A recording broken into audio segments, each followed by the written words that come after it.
Look at this. All right. A new look. Listen, not all was lost this weekend. Padres have, how about this? They've lost 2 of the first 3 games in this series against the Dodgers, but they've gained ground in the wild card. They were 4 games out to start the series, but everyone in front of them just keeps losing. And they're 3 games out right now. We've got a new look. If you're with us here on YouTube tonight, tell us what you think. Padres lose tonight, Sunday Night Baseball, 8-2 to the Dodgers. Great job, Jim, by the way, with this new freshened look. All right. Let us know what you think. If you got recommendations, if you have suggestions, we'll probably spend some time on that. And actually, we'll see how it goes. Before we go anywhere, Jim, programming announcement for YouTubers in general. Okay. Because, we've been doing the wrap-up show for over 2 years on YouTube. I think over 4 years in general, radio or YouTube, over 2 years on YouTube.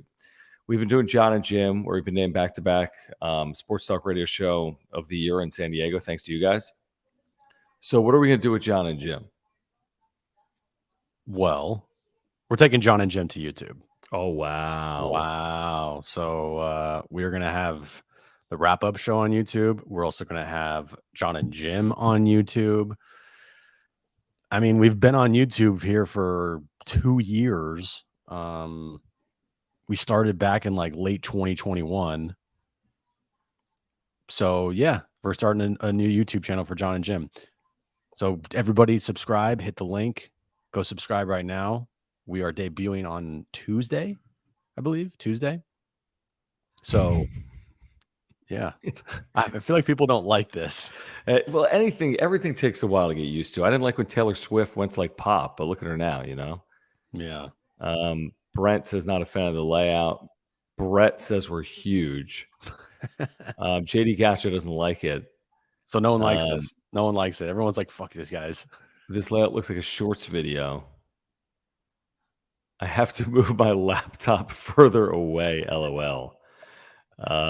Charles, thank you. Yes, the radio show. I just put a link in the chat. There's also a link in the description down below. Please be like literally the first subscribers tonight. Yes. Can we get that thing to like 100 subscribers before we even start? I hope so. That'd be awesome. James, thank you. Yeah, our viewers are now Swifties and listeners. Yeah, and we are JD Gaucho. We're doing radio. We're just adding YouTube to it. I look hammered. I don't know. Hold on. I'm not. I'm really not. James says we're too close together. Well, we have one person that likes it. Let's get on mobile. Okay. No, we're still on set. We didn't get fired. Well, we didn't get fired. We're still on radio. Yeah, but we're taking the radio. For those of you that listen on radio, you can keep listening on radio. For those of you that only find us on YouTube, there's now another channel that you can subscribe to, hit the notification bell, and you can get our content, mobilely on video or however you watch it. Thank you. Thanks for subscribing. Thank you. Yeah, links in the description. Let's get to 100 subscribers tonight. That'd be awesome. Someone said I did notice John is slightly higher up than Jim. Here, let me change that. Hold on. Oh, there we go. Okay. 86 the layout. It ain't it. You're on radio. Yeah, we are on radio, Hector. Yeah, can't see the signs. I mean, the signs are kind of a staple of. Our heads are very big. We'll figure it out. Sometimes I like it. Here's the thing. I think we work with the space better. I feel like we're using the space. You miss on 100% of the shots you don't take. So we'll try it out tonight. Maybe it'll be back to normal or back to how it was tomorrow night. But we're trying it out tonight. We're trying something new. Figured a new little layout. Maybe, hey, layout's garbage. Tell us how you really. Less dead screen. Thank you, Johnny. That's exactly what you did, Jim. It's more of like us. Yeah, can't see the signs. That is an issue. I mean, I could literally do this, and this would be like no dead screen. Ooh. I mean, but then we don't have our sponsors. I know. But still, if you guys want this. Just kidding. Okay, let's get to this. We can talk more about that. Click the link. It is down below in the description if you want to subscribe to our YouTube channel for John and Jim, or I put it in the live chat as well. I should actually pin it to the live chat. I'll do that at some point once we get going. Listen, I mean, these 3 games, you've lost 2 of them. I thought yesterday was really encouraging. There's so many times this year, like, wow, that's the moment maybe that finally kicks them into gear, and then it just doesn't happen. And today there were some moments, Rich Hill wasn't good, but you had to play at the plate that maybe changed the complexion of the game, maybe not. But the Padres have not hit in this series. They've lost 2 of the first 3 games. They've gained 1 game in the wild card, but there's like 5 teams going for the final spot, that 6th spot in the National League playoff race. But tomorrow's a big day, I would say, Jim, to try to get a split. But 2 losses in 3 games, but the Padres have actually gained ground in the wild card. It's kind of a weird state of affairs here to begin August. It is. They could have easily. I mean, they could easily right now have won the first 2 games in the series, but they could also have lost the first 3 games in the series. Like, you could be 2-1 right now, because today, after the first couple innings, it was over. It was done. You couldn't get anything off a guy who has like the worst ERA in baseball, and Lance Lynn, which was not good. And Rich Hill was not good particularly at all. The play at the plate changed a lot of things, but I'm sorry, just it is what it was. What it was. We can't cry over spilled milk here. The rule's bullshit. We all agree. It was called, and then the 3-run homer, and then you're like, okay, well, that's pretty much it. Ball game. So, look, is this series? I mean, have they played better in this series? You could argue they have, but you could also argue they haven't.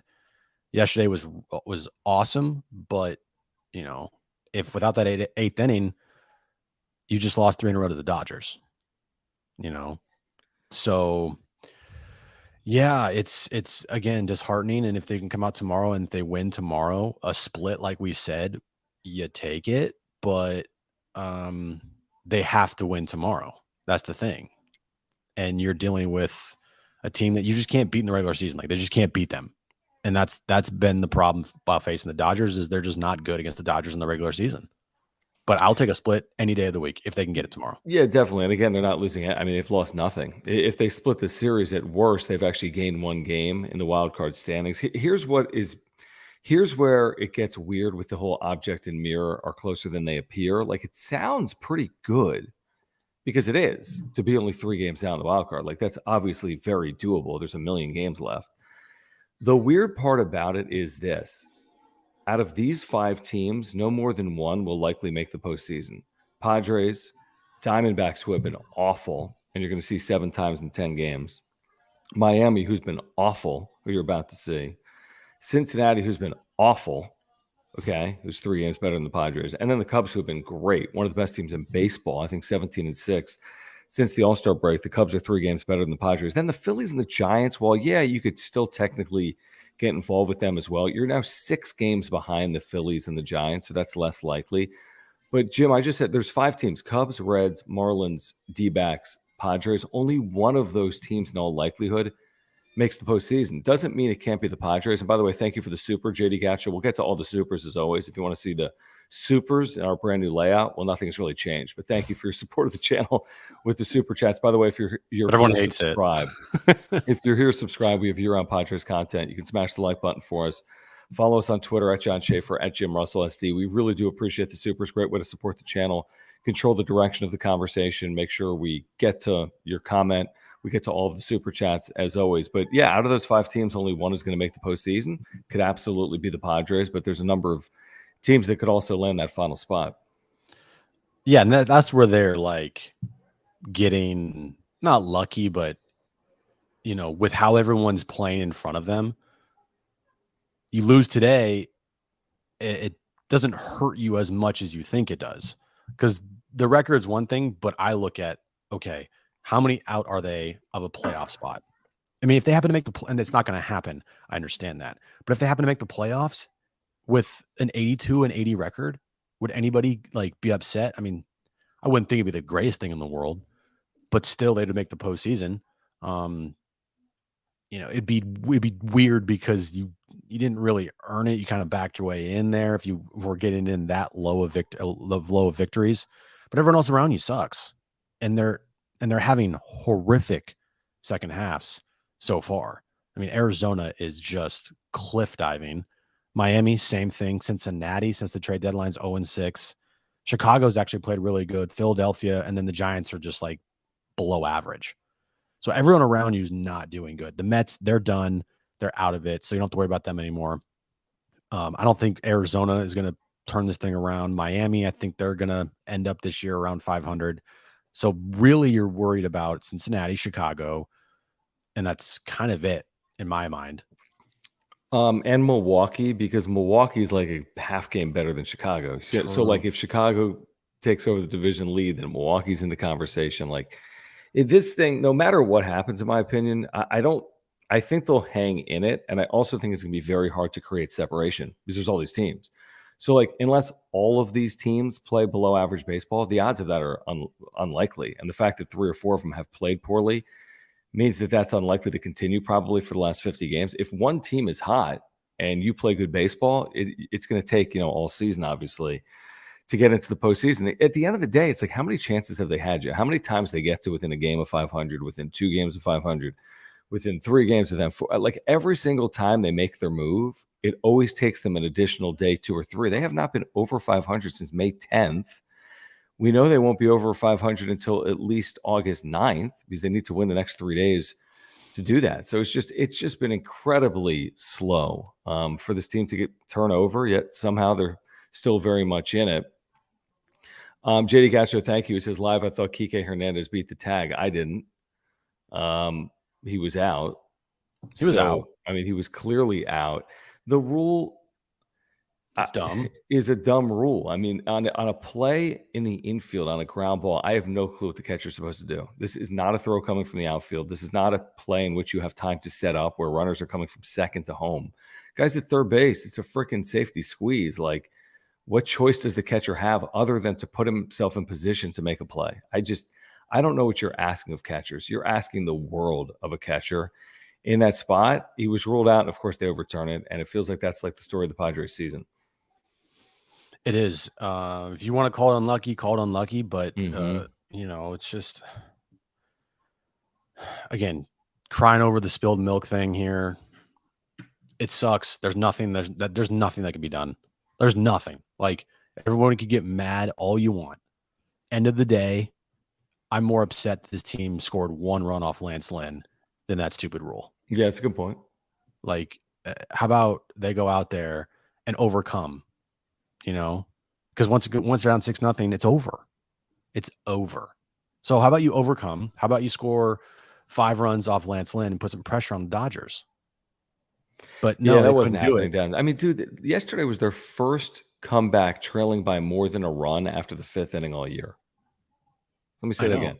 Yesterday was their first comeback trailing by more than a run after the 5th inning all year. I mean, they're just not built for this. And Petco Park is not that park. And this team just does not do that. Like, when it was 6-0 in the 2nd inning, the game was over.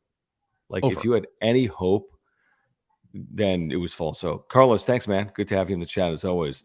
He says, not into the world, but Jesus, can't get on a roll and take advantage of the horrible wildcard teams. Offense looked like they gave up after the early deficit. On cue, Carlos, what we've been talking about. I mean, this is silver platter stuff with the other wildcard teams, by and large. It really is. And, like, I don't know if they're going to make their run here or not. August is not the easy schedule. We were hoping maybe this is the series they win against the Dodgers. That's not going to be the case. And then offensively, Jim, in this series, again, there was an inning. There was a good inning, but they took advantage of 2 errors. Like, they took advantage. I don't know how many of those runs yesterday were earned. Because outside of that, they really haven't done much in this series offensively against very average pitching, average Dodgers pitching. And I thought the other night with the hit that Manny got was like the hit that this team needed. That was their first win this year when trailing by as many runs as they did. They were trailing in the 8th inning and on. First win. Did you say that? I know. I'm just emphasizing it. Yeah. And I thought that the hit by Manny to give them that lead, and even the swinging bunt by Soto, 2 guys in the middle of your order that needed those hits. Like, it'd been nice to get it from like Sanchez and G-Man Choi. But when it comes from your leaders, your guys that are the middle of it, I feel like that boosts your team even more. So I thought they were going to ride that wave into today and against the guy who's not had a good year at all. I mean, Lance freaking Lynn, guys. And they score 1 run off him, and Soto, Manny, and Tatis were all over.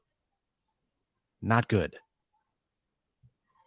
Yeah, no, tonight wasn't good. I mean, Soto's been scorching hot. Tatis has been scorching cold. And Machado's got a hamstring, by the way, that kept him out of the field here tonight. Right. We'll see if he plays tomorrow with an afternoon game. Richard, thank you for the super. He says, Dodger fan here. The Padres, from my perspective, get way too emotional for LA. They wear their emotions on their sleeves. Not sold on the new layout. Thank you, Richard. I don't like right here in this layout, Jim. I'm going to critique the design, even though it had nothing to do with it. I don't like how the super goes fully through our like headshots. So I think we could eliminate the Little John and Little Jim. Because if we didn't have them, it would be clean right there, in my opinion. Anyone else who wants to rip into the design? Yeah, destroy the design. While you're at it, just subscribe and like the channel. Yeah, by the way, please subscribe. And thank you for the supers. Just click the $sign below the chat box. Do the Padres get too emotional for LA? I mean, what about last year in the postseason?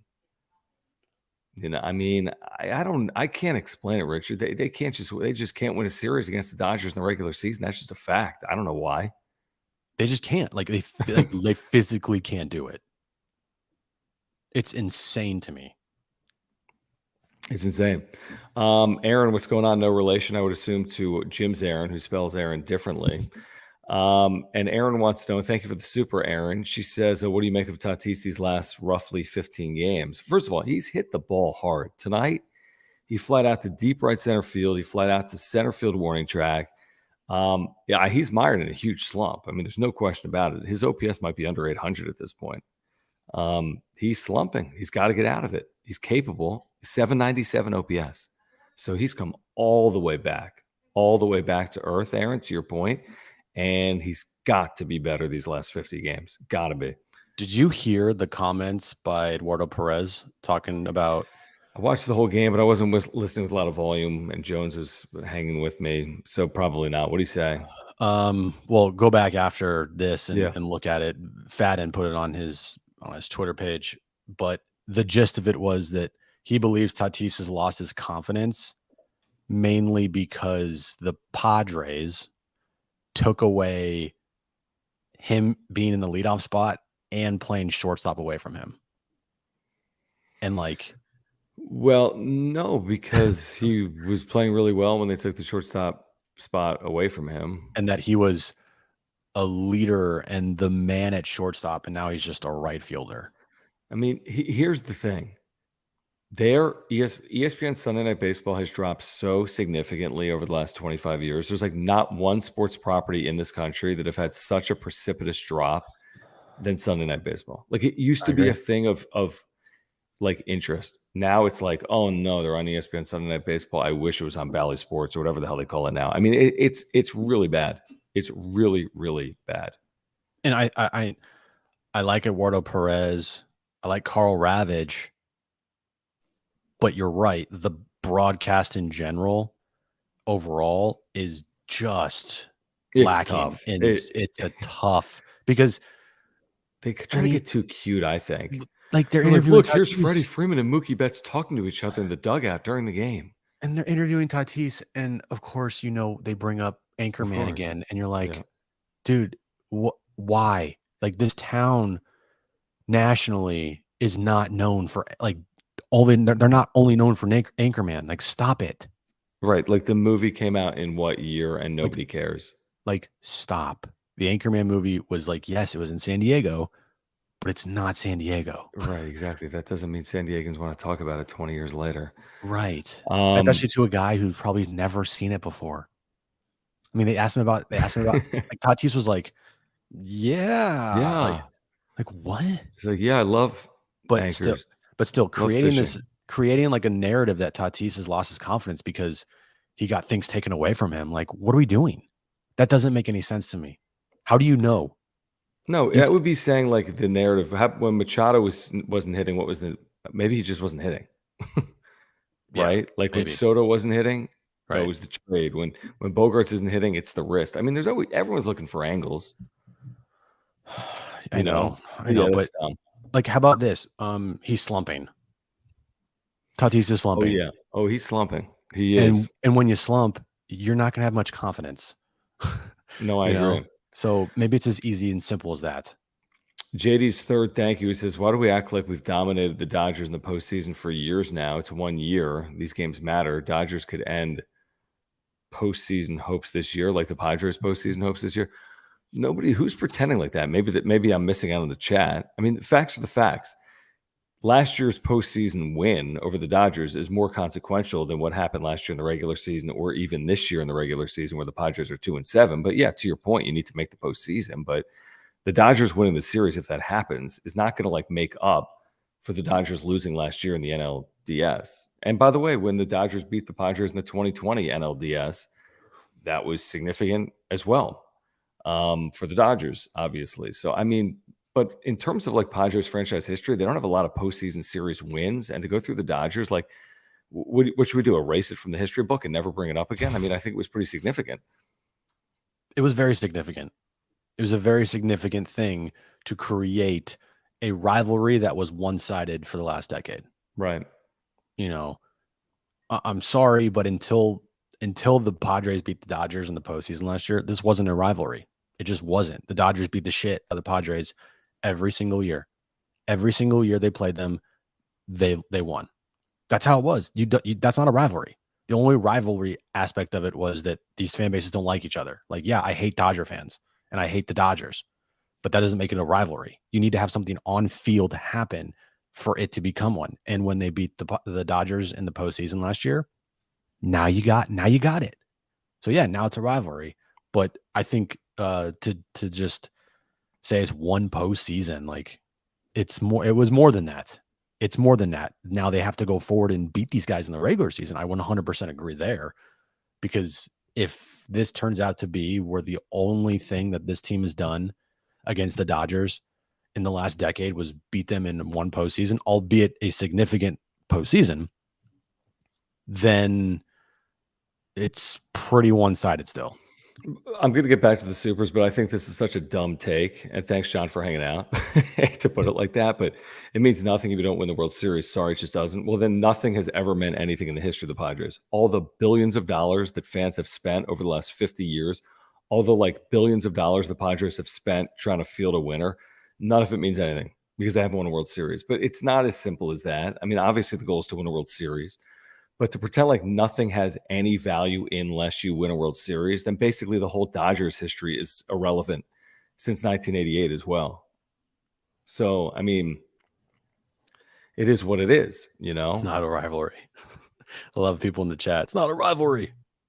Yeah, I could care less about the rivalry talk, but to pretend like, I love when Dodger fans are like, oh, it didn't mean anything. The GM of the Dodgers literally had a press conference the day after the season saying like, this is a disappointment and it will never happen again. Right. So don't tell me that it didn't matter, because it mattered, and it mattered a lot. Carlos, thank you, says something's wrong with Tatis. Don't see the dog in him.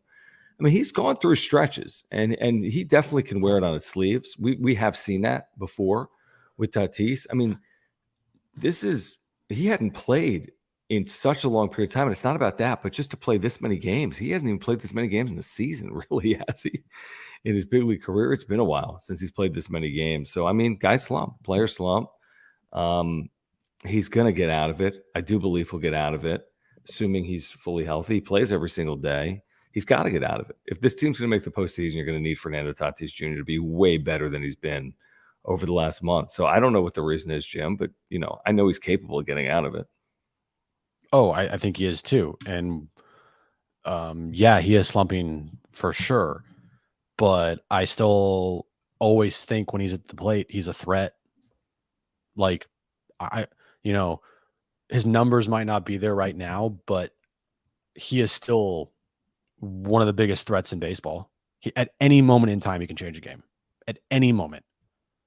And so, yeah, he needs to get out of this slump.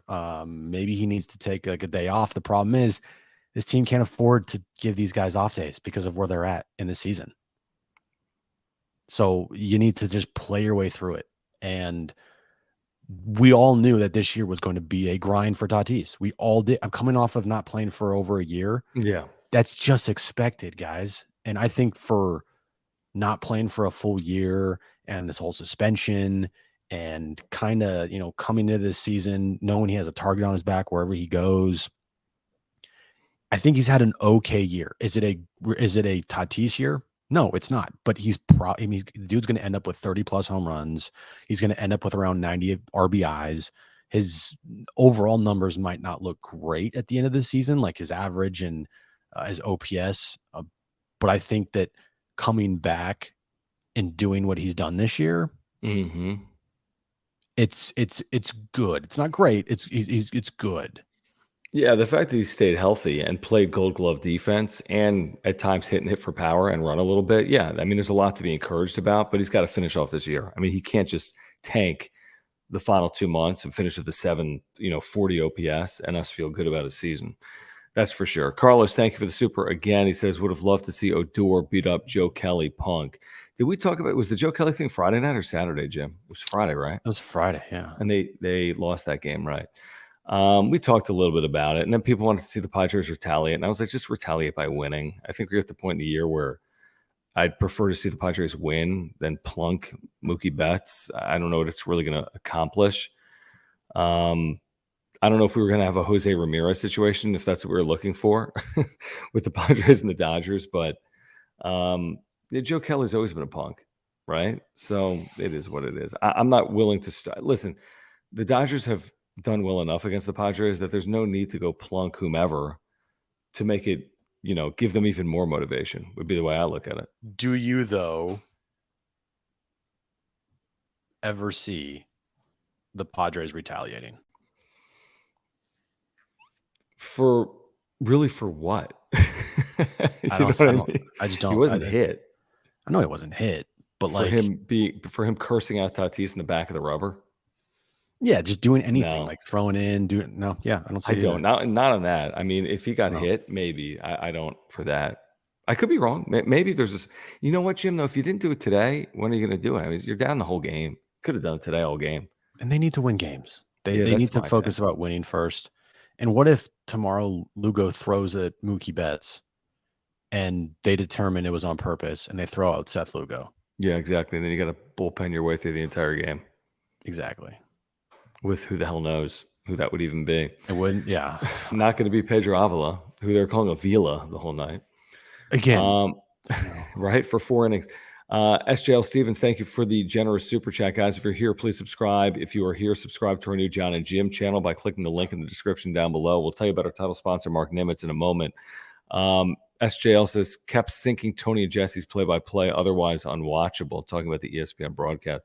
Yeah, I actually was in my car maybe in the first inning listening when Jesse said that Lance Lynn had the highest ERA of any starter in baseball that qualified. And I know you can sync that up, by the way, like in the app as well stuff. But yeah, I don't know. This happens every single time the Padres play on Sunday Night Baseball. It's a huge topic of conversation. It's always against the Dodgers. They always treat the Dodgers like they've won 27 World Series. Yeah, it's rinse and repeat, dude. Yeah, exactly. Rinse and repeat every single freaking time. And until the Padres beat them in the regular season, it's going to continue to happen. Plain and simple. I hate it as much as everyone here hates it. But they need to start beating them for it to turn around. All of a sudden, this national narrative or ESPN or like the amount of Dodger fans that go to Petco Park during regular season games, those won't change until the Padres start beating them in the regular season. And right now, that is not happening. Yeah, but I remember the first Sunday night game of the year for the Padres-Dodgers when the Padres were 18-15 or whatever, and an out away from winning that series. The whole thing, everyone was talking about how it was a love fest for the Dodgers. So the Padres had just beaten the Dodgers in the postseason.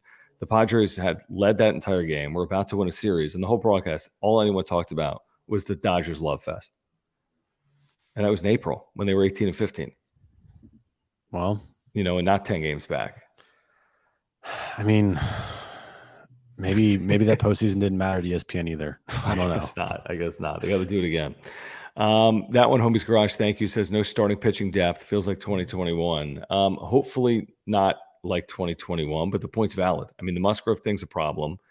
Rich Hill was bad. He took accountability for it post-game, by the way. I watched it with Marty Caswell on YouTube earlier. I mean, he wasn't good. I think he could have been better if not for what happened there at home plate, but he still wasn't good.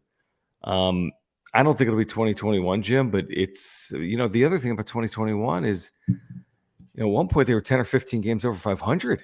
This team isn't 10 or they don't even have 10 or 15 games to give back to 500. They're already under 500. But yeah, I'm concerned about the starting pitching depth. It's a good point.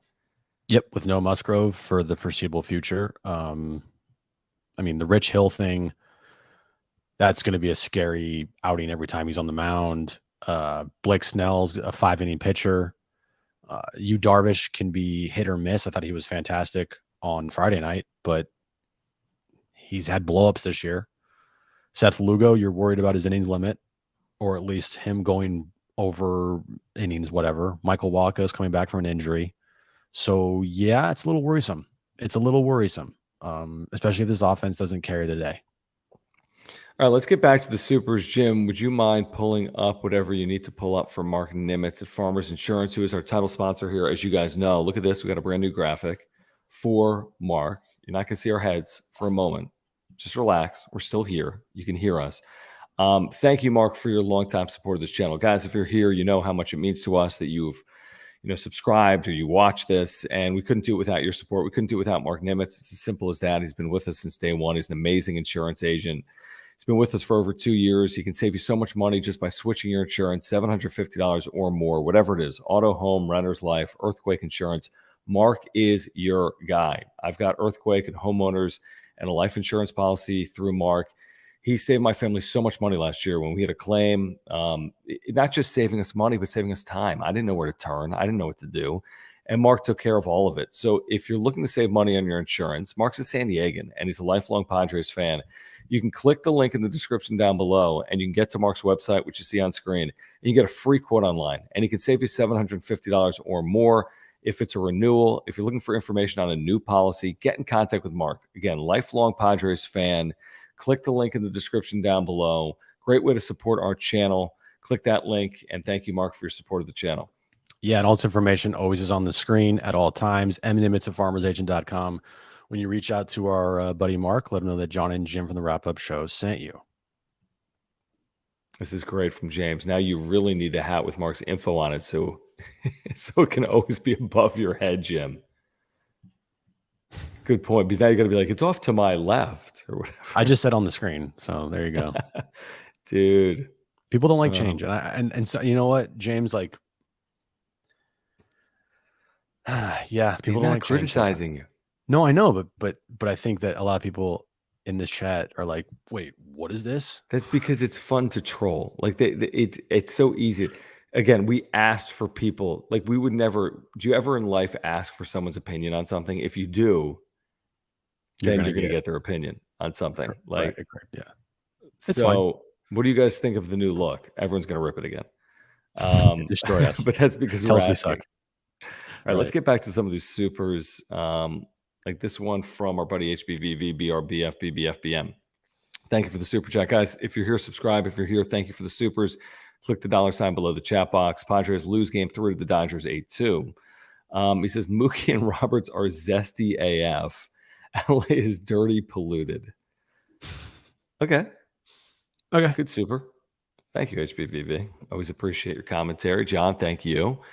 He says Tatis isn't a 2-hole hitter. 974 OPS leadoff, 825 OPS in 2-hole. Is that this year or career, by the way? 1156 OPS in cleanup. Where does Melvin put him? The 2-hole, another Bo Mel failure. Well, it's like, where else can you put him? I'm not leading him off with Ha-Seong Kim, who's, I don't even know, like the greatest leadoff hitter ever right now. And Soto's doing pretty well where he's hitting, is he not? So where do you want to put Tatis? Behind the big four? Batting 5th? Since all he does is swing for the fences? Maybe. I don't know. Then, okay, if you put Tatis back in the leadoff spot, where you put Ha-Seong Kim? You're going to be in the 2-hole? No, you can't move Ha-Seong Kim. Yeah. Like, you got something really good there with Ha-Seong Kim. He's been amazing there. And I think, putting him there and the whole entire lineup is lengthened out, it looks like a good lineup. on paper. It's just these guys need to go out and perform. Yeah, I agree with you. I do. Thank you, John. This is very kind from Sunriser. Oh, Thank you, Sunriser. thanks, Very Sunriser. generous. Super. Can we get some clap emojis in the chat for Sunriser? Everyone here that is just hanging out tonight or commenting or the supers, thank you guys. So Sunriser says he believes we'll make the playoffs. About half the remaining 50 games are going to be meaningful to make the postseason. 7 games against Arizona and San Francisco, 3 games each against the Marlins, the Phillies, and the Brewers. That's interesting. So, yeah, he's saying that's about half the games they have remaining. Oh, they'll have chances. They'll have plenty of chances. 50 games is just so many opportunities. Now, again, we know they can't go 25-25. We know they can't go 26-24. They'll be a 500 team. So they gotta play better than they've played this weekend, at least against the Dodgers. But of course, it's doable. There's no question that it's doable. It is doable because everyone around them is not playing good baseball. And 3 games back with 50 to go, like, yeah, come on. That's not. I mean, if there were still 6 to go, if there were still 6 or 7 back with 50 to tough. go, it would feel tough. I would not be okay with that. But you got plenty of time. You got time here. They just need to play consistent baseball, and you have a tough schedule up in front of you. And with the teams that you're playing with, like Arizona and San Francisco, all reeling, you have opportunities to make up some ground. Now you're gonna need a little bit of luck, but they have this opportunity in front of them. They just see if they can actually like take advantage of it and actually first get above 500, because that is the like I don't even know, like Crazy. they can't even reach that. Like that goal of getting 500 has been it's been out of grasp for like so long. It's been like aspirational. Yeah, like I don't know how this team is gonna. I don't know how everyone's gonna feel like if and when this team gets over 500. It's like, wait, what? If they do it, hopefully they don't look back. That's what I would say. You're right. It's 3 months. You know how much time that is? I mean, that's so much time. 3 months under 500, yet still very much alive for a playoff spot. Pedro, what's going on, man? Thank you for your super chat. He says, who saw the Ramirez-Anderson fight? Everyone. And kind of wish Padres would show some cojones and stand up for themselves once, like on Friday with Tatis. Yeah, Pedro talked about this. That's right. On Friday. I mean, the Ramirez-Anderson thing was like, again, all that people care about nationally with baseball is something like that. It was pretty hilarious. Right. It was so funny. So funny. He got clocked. Did you? I don't think you're like going to see that. Did you see? Like, I've seen some of them. They're so funny. Oh my god! And Tim Anderson. Not only is he having like the worst season of any regular player, right? He's like 1 baseball. home run. Yeah, 1 home run. His OPS is like 480 or something crazy. And now he's been knocked out. He gets knocked the fuck out by Jose Ramirez. Maybe that'll fix him. Maybe it won't. Get out of his head. I know. Well, we'll see. Hold on, I'm just texting something to someone. At this time of night? I know. I mean, it's not freaking 2 a.m., dude. Sorry, dude. Sorry, jeez. JD's third. What's going on? Nando said he respected Joe Kelly at the end. Yeah, I saw the comments. Or what else is he going to say? Which is fine. I mean, Fernando's been really good this year with all the drama. Mm-hmm. The steroid chants and some minor leaguer throwing at him in a rehab game, the Joe Kelly thing. I mean, I think he's been really good. You can be critical of his play here recently. That's completely fine. But off field, it's been pretty damn quiet for a guy that's coming off a steroid suspension. That's what he needed. As big a star as he is. That's what he needed. He needed to have a perfect image season with everything he said, with everything he did, how he acted off the field. And he's done it so far. He's taken everything in stride. I think the dancing in the outfield, like some people might not like it, but I don't have any problem with it. It's all fun and games. Like if they're going to, it's not like Tatis is getting upset about it. He's literally taking someone calling him like an effing idiot and dancing it off. Yeah. So again, I'm fine with it. But he's slumping. There's no question about it. He's slumping. He's slumping for sure. And that like needs to turn around very fast. No, it does. Iron X Lung, thank you for the generous super. He says, Braves fan here, born and raised in San Diego. I'm starting to think San Diego sports are cursed. Wouldn't mind a ship or a chip for the city, but damn, Braves have no post game, but I enjoy you guys. By the way, new layout, ain't it? LOL, that's hilarious. So the Braves don't have a post game wrap up show. We do. Soft. And we're not going to start a Braves wrap up show. No, we are only expanding to 2 channels. That's it. Yes. John and Jim, by the way, we have a brand new channel. You can watch our radio show now. Click the link. It's pinned in the live chat. If you want to subscribe, hit the notification bell. You'll be notified when we go live. It's going to launch Tuesday, not tomorrow. Still By the way, testing things out. We have over 370 people in the chat right now. Yeah. And we only have 49 subscribers to John and Jim. Wow. Like, if you guys is it us? Is it the layout? Do you want us to go back to the new old layout to make you guys help you want to subscribe to the new John and Jim show? What's the new John and Jim layout going to look like? You're going to have to find out on Tuesday. Okay. Yeah, I have no idea. I'm asking because I have no clue. But yeah, the radio show is now making its way to YouTube. It will be launching Tuesday. John and Jim 3 to 6, San Diego Sports 760. Can watch on replay. Barring any technical difficulties, which there will be, of course. It'll be every day. So we'll see how it goes. I'm pretty sure that the YouTube channel will be the downfall is the reason we'll get fired from the radio. Yes. Because there's going to be something some audio is going to come through on YouTube and we're going to get fired. Right. During the ads. That's my guess. So if you want to see us get fired or hear us say something we're not supposed to say, make sure to subscribe. And make sure to tune in Tuesday, because Tuesday with the technical glitches could be an issue. Oh yeah, it's gonna be a shit show.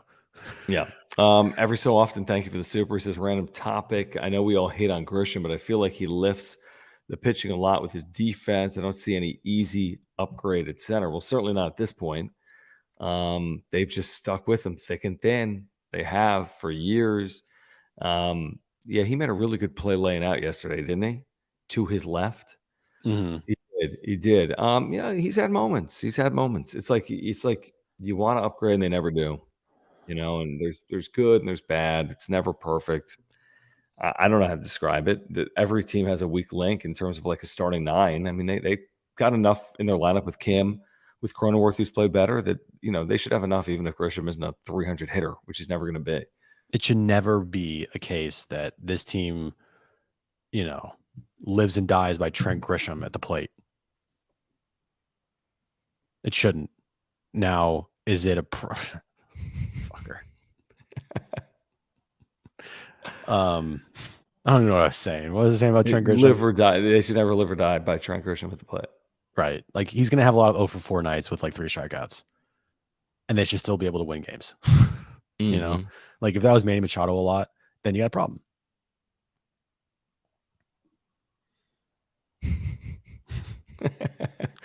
Let me get back to these supers here that are rolling in. Thanks, guys, for hanging out, including Ben Fadden. Maurice, thank you. He says, nothing against Rich Hill, but did we need an 85-year-old pitcher? Does not seem likely to work against Betts and Freeman. When they added it, here's the problem, and this has happened 2 of the last 3 years, not to compare Musgrove to Paddock, but they lost Paddock at the trade deadline in 2021, and they weren't planning for it, and then they lose Musgrove at the trade deadline in 2023, and I don't think they realized the severity or that he was going to be out, because if they did, this would not have been the answer. Rich Hill for Joe Musgrove. I think they would have tried to do more and another veteran pitcher, but you got Musgrove out, you got Waka out, he's on rehab, you got Lugo up against an innings limit. I mean, that's a concern, that combination.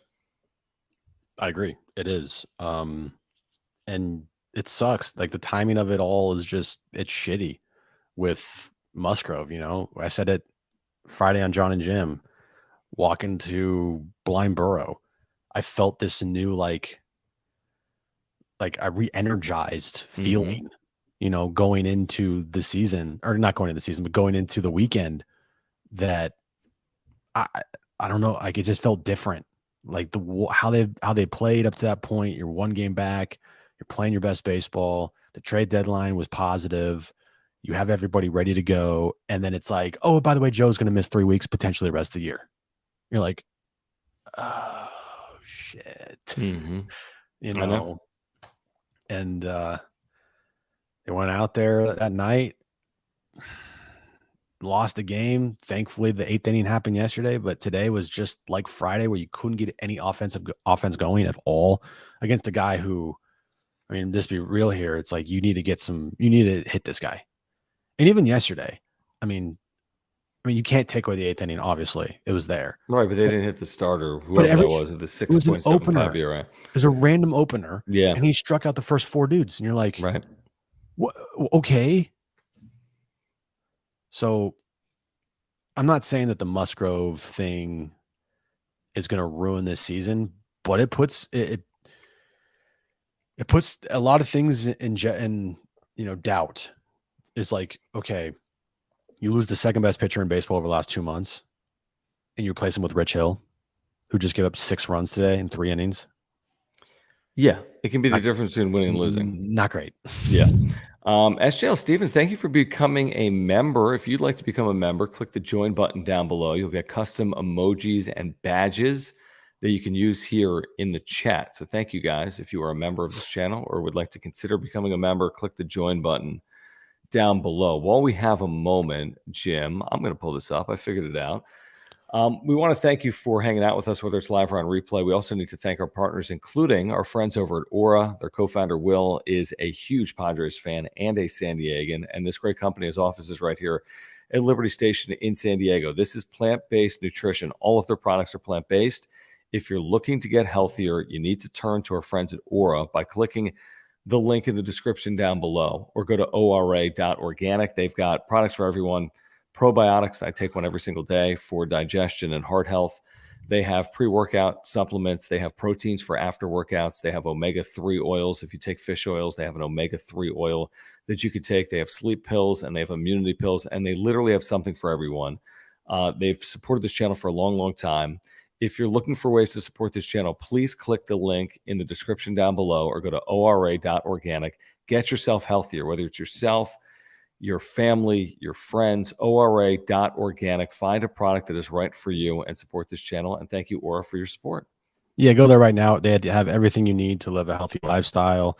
If you're thinking of, starting to take some supplements, you don't know where to go to Aura, www.ora.organic. Everything they have there is plant-based. It's the cleanest on the market. And Will, who is a huge Padres fan, would love your support. He supports us. We would love if you supported him. So go there right now, pick up some stuff, and you will thank us later. All right, guys, if you're here, please subscribe live or on replay. If you're watching on replay, we do appreciate those super thanks as well. If you contribute with the super thanks, we'll make sure to read it in our next live show. Let's get back to these super chats, including this one from Maria. Thank you, Maria. They don't show up if it's a super sticker in our software here on YouTube, but thank you for your generous support of our channel. What else here tonight happened? I mean, it wasn't good. You have the Machado situation with the hamstring. I don't know if we'll play in the field tomorrow with it being a day game. You're gaining ground despite losing, which is weird. We talked Friday. They were 4 games out. They're not 3 games out, So, it's a problem that they can't beat the Dodgers 2-7 against the Dodgers, but to be 3 out with 50 to play, considering they were 8 out about a month ago of a postseason spot, you take your chances. And yeah, the thing that is going to be the most concerning, and that we've talked about tonight, and we've said for a week, is starting pitching. I mean, if they get Musgrove back, or if they don't get him back, if Rich Hill is effective, or if he's ineffective, if Michael Wacha looks like the Wacha we saw for the first couple of months or not. I mean, if their starting pitching doesn't hold up, they have little chance. Chance. Oh, I 100% agree. That is going to be the determining factor here, because if Rich Hill and Wacha and Lugo do not perform, that's a problem. Because you don't have Musgrove. And Blake's been really good, but his last couple starts haven't been the dominant Blake Snell. They just haven't. He's not going past 5. He's walking a lot of guys. He's throwing a lot of pitches. He's still striking out a lot of people. He might be second in the league in Yeah. strikeouts at the end of the year, behind Strider for Atlanta. But it's not the dominant Snell that we've seen. He's been good, but he hasn't been great. And that's also like a little worry. Like, is this guy just going to revert back to just being 5-inning pitcher? Because if you look at his last couple of starts, I want to say, let's see here. So you got Blake Snell. All right. His last. What the hell? Oh, here we go. What's the date? All right. Yeah, his last couple starts, 5 innings, 5 innings. He went 6 innings, but 5 innings, 5 innings. A lot of 5 innings in there. So 1, 2, 3, 4, 5. But it's true. He also doesn't allow any runs. Yeah. His last 5 starts, he's gone 5 innings, 5 times. His last 5 starts, he's gone 5 innings 4 times. His last 5 starts, he also has a 1 ERA. Mm-hmm. But you know what I mean? 0.67, excuse me. Okay. But also 7 walks, 5 walks, 4 walks, 4 walks. I know, but I mean, at the end of the day, this is like the Juan Soto conversation. All he does is walk. Well, all he does is go 5 innings. Yeah, but they're 5 innings that you should have a lead at because he has a 0.5 ERA. Mm-hmm. It's just tough. But here's my point, though, John. When you don't have Musgrove to rely on to always give you 6 or 7, okay, and you're relying on Hill and Lugo and Waka, who are all question marks. Right. They might have really good outings, but they also might have outings like today. Okay. When you have that, you need your aces to go deep in games, because if you only have Snell giving you 5 innings every single time out, the bullpen's gonna have to take a lot of load there. And you follow it up with another game where the bullpen potentially is gonna have to do a lot of work. That is the problem right there. I'm not saying that Snell is a problem. I'm just saying that is something to watch. And that could be something that could hurt this team.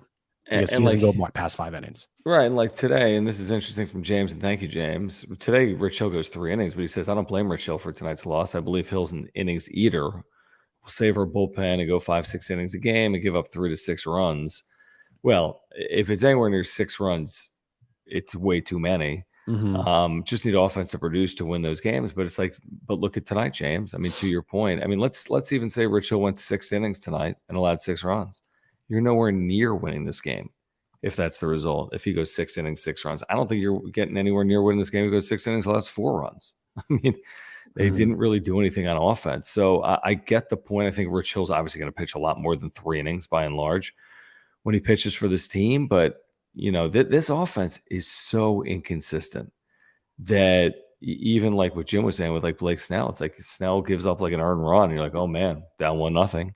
And they don't score until much later in the game. So yeah, I don't even know what to make of it. It's like, you can say, well, hey, if they don't get good starting pitching, they have enough offense to overcome it. But do they? Because a lot of times the offense, especially at home, looks very average, especially at home. And to be honest with you, Jay, Rich Hill is very erratic. He pitched 3 innings today. His last start was 5 innings. Okay. His previous start to that was 4 1/3, 5 2/3, 6 innings. That's good. 4 innings, 5 innings, 5 innings, 4 innings. His start of the year was much better. I will give him the start of the year was much better, but I wouldn't necessarily call him a inning eater. He can give you 6, but consistently give you 6 like Joe did, probably not. Right. He might be more like 5, and if Joe is 6, we add that up, right? And that's going to be a lot of innings out of your bullpen the final 50 days of the season. And he'll throw in a couple 4 2/3, and then today a 3 inning, so. Hopefully, the loss of Joe doesn't turn out to be as big as we fear. I want to say, by the way, my garage is open. It's fine. It's fine. I'll close it once the show ends, but I'm 99% sure my garage is open. By the way, guys, hit the link in the pinned chat in the chat. What the fuck am I talking That was a about? good description. Click the link pinned Link. at the top of the chat and subscribe to Yes. John and Jim on YouTube, our brand new channel, to watch our Yes. radio show from 3 to 6 Pacific or on replay. Click the link pinned in the chat. Jim doesn't know how to speak. We're trying to get to, we Trying to should be keep able it to get to quiet 100 over here. subscribers. How close are we to 100, Jim? We're 39 away. Okay, so get us to 100. Do we ask for much? Maybe. Click the link pinned in the chat. Follow John and Jim. Hit the notification bell. Radio show starting Tuesday. Well, the radio show is right on YouTube starting Tuesday. But listen to us tomorrow. We're on tomorrow as well. Pedro says, "Who's the cancer in the clubhouse?" Musgrove mentioned. When did that happen? Am I missing something here? Yeah, Pedro, follow up. It doesn't have to be the super. Follow up. Jim will keep an eye on the chat. We'll get back to it. So follow up, or someone follow up on that.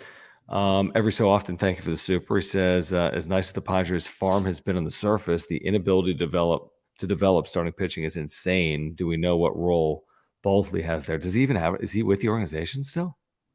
I don't think Darren so. Balsley? I didn't think so either. I don't think he is. I don't think so either. I don't. No, the development's not. I mean, I don't know. Who do we blame the development of pitching in the organization on? It's AJ a deeper Preller? conversation that I don't think we're going to go to. Yeah, that'll be on John and Jim tomorrow. Yeah. Subscribe. we Link need in the 3 chat. hours for that. Joe mentioned some in the clubhouse lacked humility. I'll try and find the quote. Yeah, I saw some people talking about that, but I need a quote. Thank you, Lisa. I need a quote. Oh, okay. Okay, Pedro. So Darren said in an AC article we have to iron out the last 2 months with our personalities. How did you want to see this? Yeah, I saw it, but I was like on the periphery, and I was so worried about realignment that I just like stayed away from it. And then Joe got hurt, and it was like everything went out the window. Maybe. If anybody, Lisa, if you can find the quote, please share and send me the quote. Like DM me on Instagram or sorry on Twitter. Instagram, dude. Nobody DMs you on Instagram. Twitter, right? DM me on Twitter. DM me the quote on Twitter or Threads. What?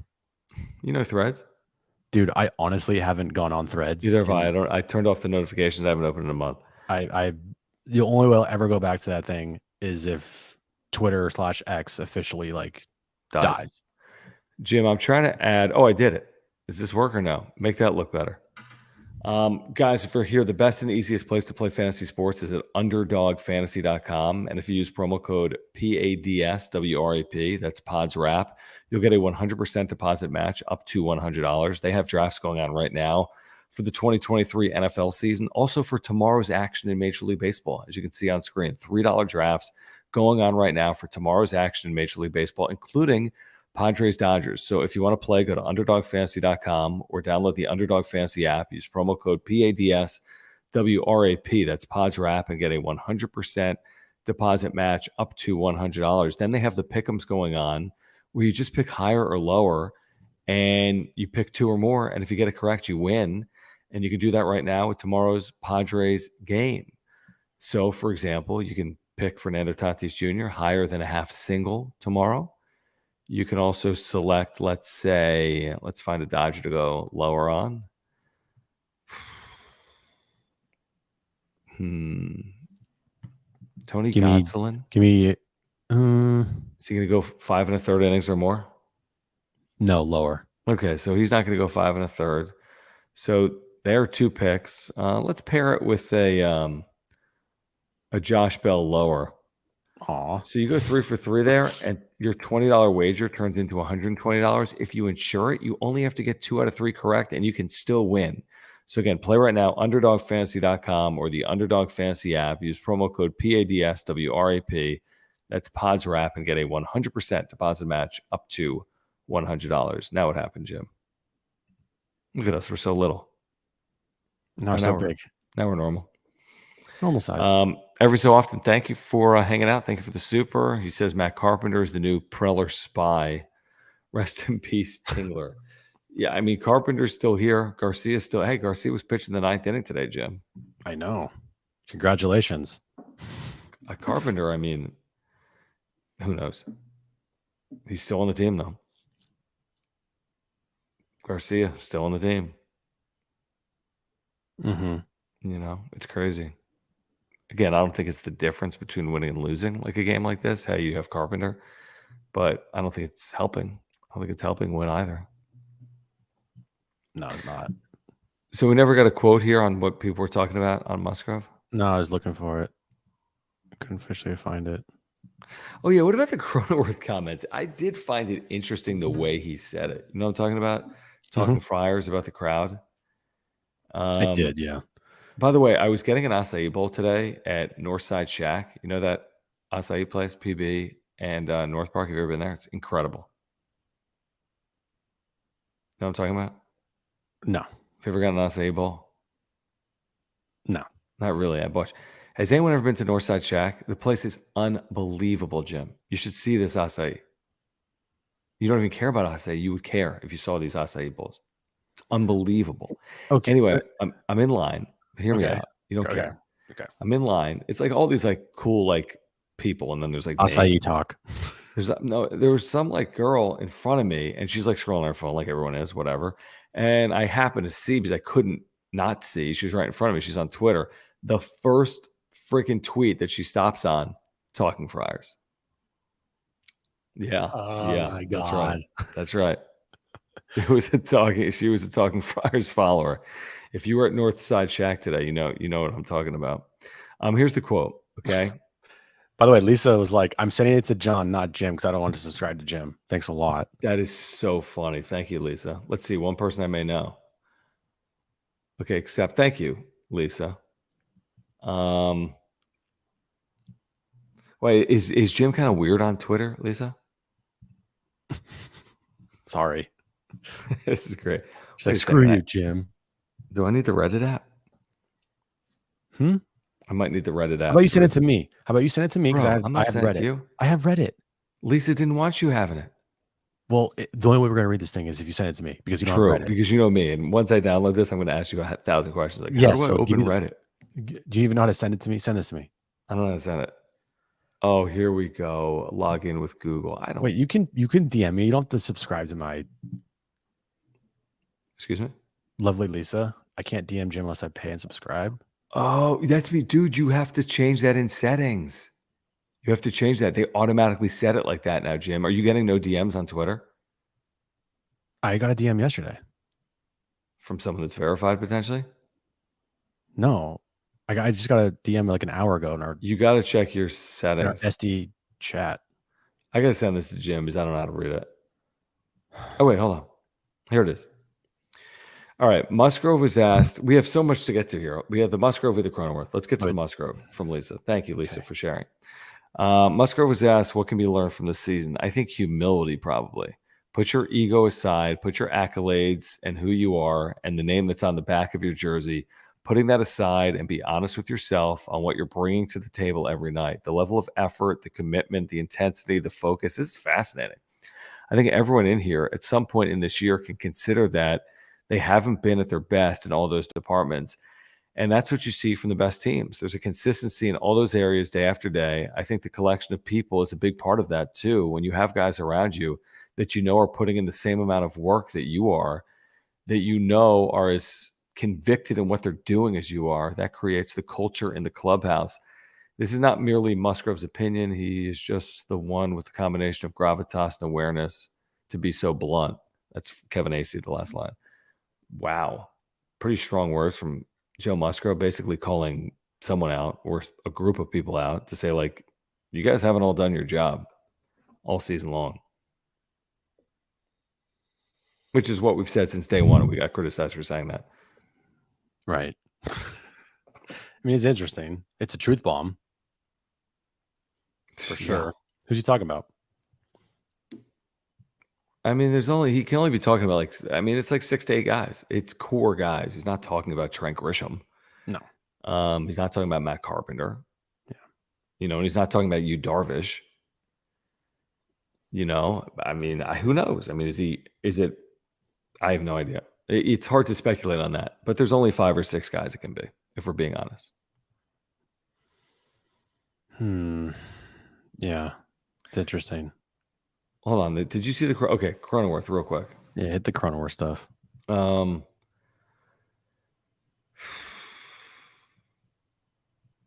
Okay. I'm talking to them. He's talking about the crowd. We feel it when you get behind us, no matter how close the game is, whatever the score is tonight, 3-1 in the eighth, leadoff base hit. We feel that. You guys help us build momentum just as much as us. So please do that more often. Well, hold on, man. Like, hasn't the stadium been sold out like every game and you're under 500? Please do that more often. You're asking for more out of Padres fans. I know. And maybe it's just the way the quote came across. Maybe he's trying to be complimentary of the fans, but I found that a little interesting. Like, oh man, we could use you to be in our like corner more often. Dude, no. Just hit the ball. Cheering for the team works hand in hand. The team isn't going to get the cheering of the fan base unless they do something. That's just how it works. If you're losing 6-1 in the 7th inning, do you really think the team or the fans are going to give everybody standing ovations? No, and they were still there, man. I mean, tonight, They're there. These fans have been incredible all year long. 48 salad, or what was it? No. How many salads so far this year right now? Like 50 something? It doesn't matter. They're going to sell it's out. like every game but like 7. They're selling out every single game this year, unless they all of a sudden go on like a 7-game losing streak. And even then, I think No, they're they going to still sell will. out. The tickets are sold. Yeah. You're going to sell out of 81 games this It's year, gonna be in the 60s. like 60s or 70s. Yeah, it's crazy. Okay. The fans have been incredible. I mean, I was there on Friday night. Yes, I'm sorry. Oh, it must be nice. It was nice. Yeah, thanks. And yeah, there were good. There was a good amount of Dodger fans there, no doubt. Were there as many Dodger fans as years past? No. If you're telling me what percentage, like out of 40,000 people, I would say 10 to 12,000 were Dodger fans. That's a good amount, and it's going to sound louder when the Dodgers do something and all those fans scream. It just is. But this notion that like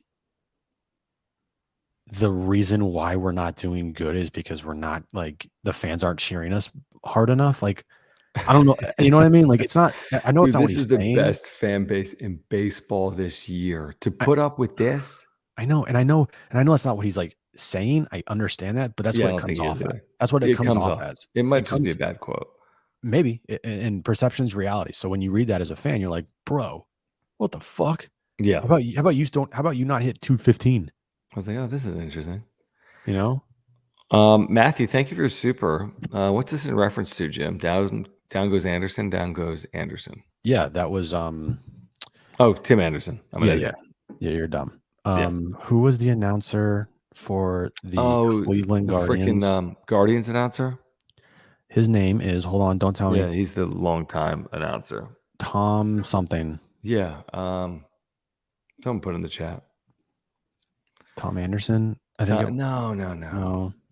But I know what you're talking about because the announcer for the Guardians had Tom Hamilton. Tom Hamilton. There you go.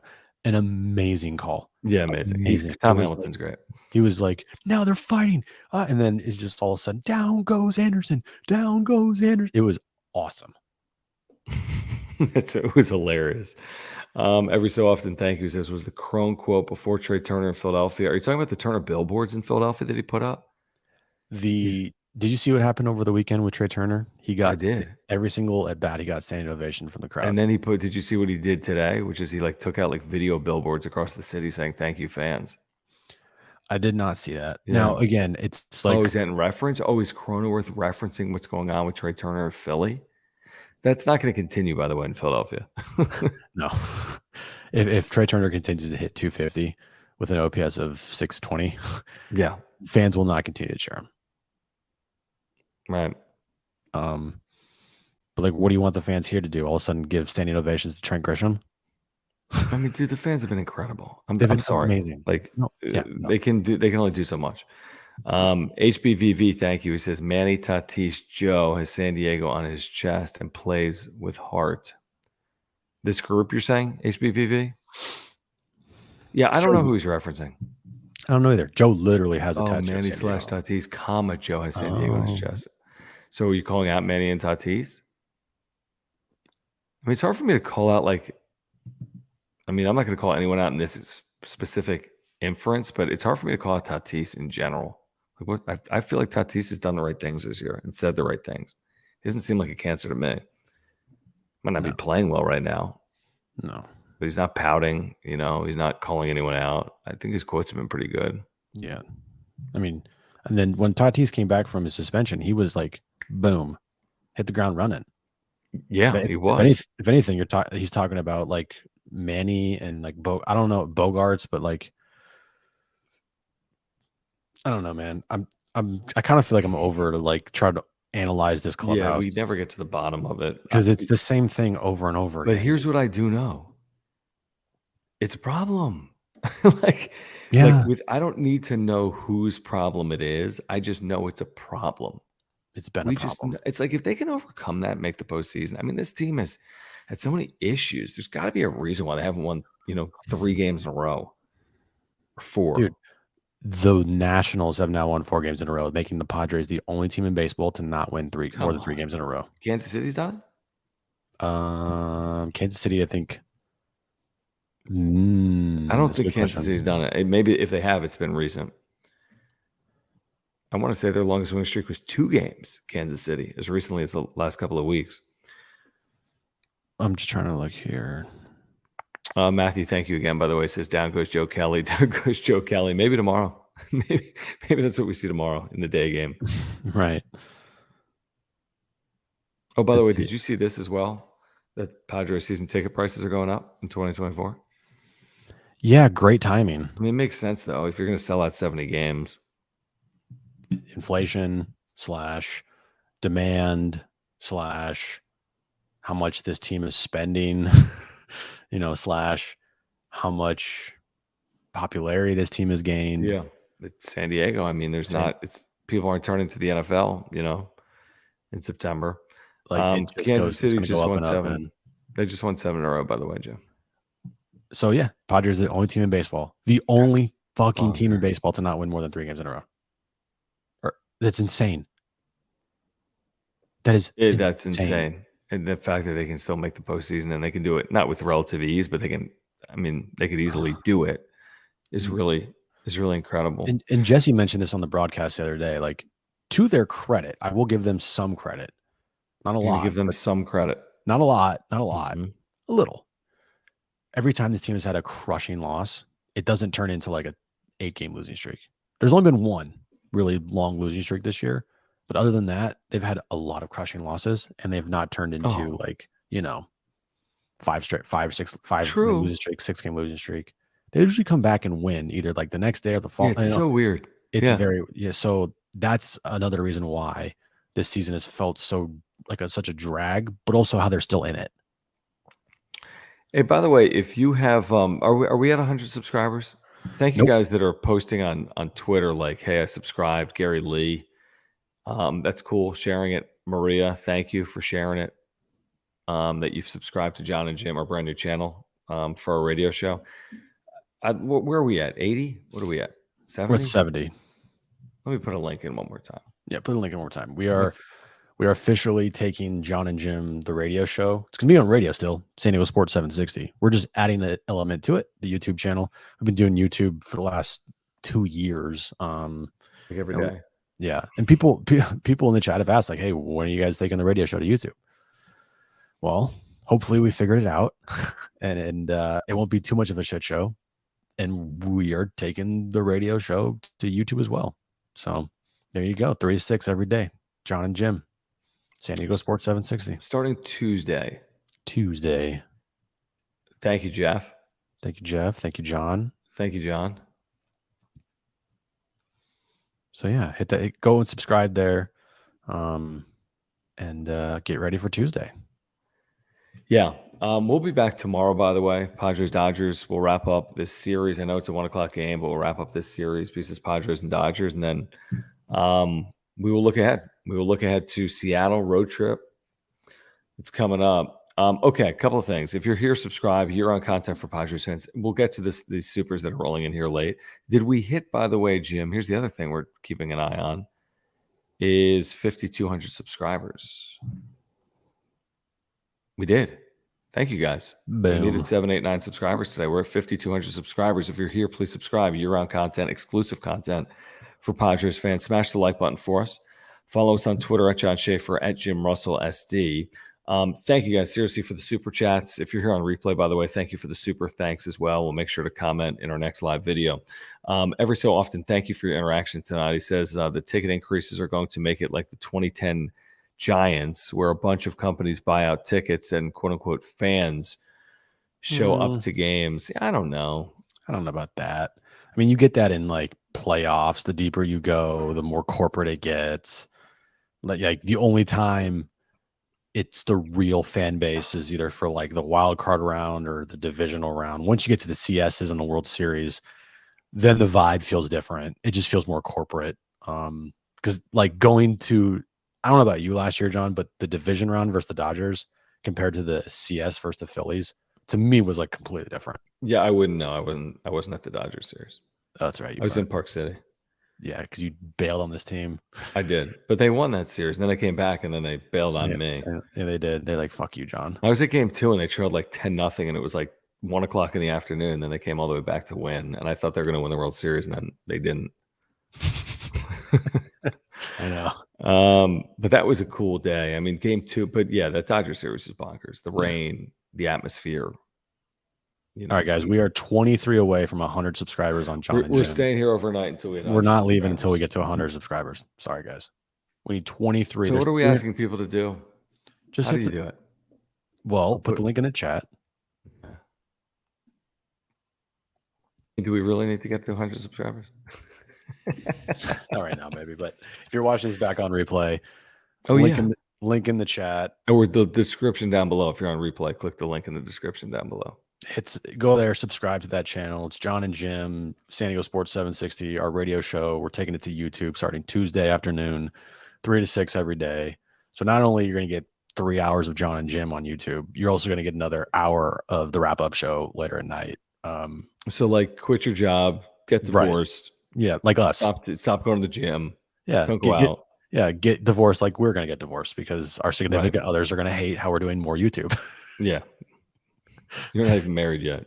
I know. I know. Matthew, thank you, man. He says, how can the Padres get back on Joe Kelly? I believe X will age well. Wouldn't it be wild to see Julio Urias sign with the Padres for next year? I don't know about the Joe Kelly thing. It's like, how do you get back at Bruce Dark Gratterall for like celebrating the 2020 NLDS and dancing and kicking and screaming? It just is what it is sometimes. You know how you get back at him? Just win. You hit nukes off him. Exactly. By the way, Xander today celebrated his 10 years of service in the big leagues, which means he's going to be old. A lot of players in the Padres have celebrated 10 years of service time recently. Right. You got Manny. You got Darvish, I think, celebrated 10 years of service time. Xander. Rich Hill celebrated 20 years of service time the other day. Did he? I don't know. He might be at 20 years of service. Might be close. Yeah, might be close. That's bonkers. That is bonkers. Yeah. HPVV says, I'm locking the mural guy spray cans and KUSI shoes from last postseason, you're saying? Yeah, let's not talk about that, all right? It didn't go very well. No, it did not go that well. Yeah, that was not what's it. Okay, guys, thank you. That wasn't in. We'll see you tomorrow on the radio, 3 p.m. By the way, Darnay Tripp will join us off the top of the show at 3 o'clock. We'll talk some Padres baseball, obviously, all day tomorrow. And then we'll hear from Bob Melvin post-game as well. So join us 3 to 6. Tomorrow, series is going to wrap up at 1 p.m. Join us on San Diego Sports 760. Then join us tomorrow night right here on the wrap-up show. Please support our partners. Mark Nimitz at Farmers Insurance. He's our title sponsor. If you have any insurance needs, please click the link in the description down below. Mark can save you $750 or more just by switching your insurance. Ora.organic, or click the link in the description down below. If you're looking to get healthier, all of their products are plant-based nutritional products.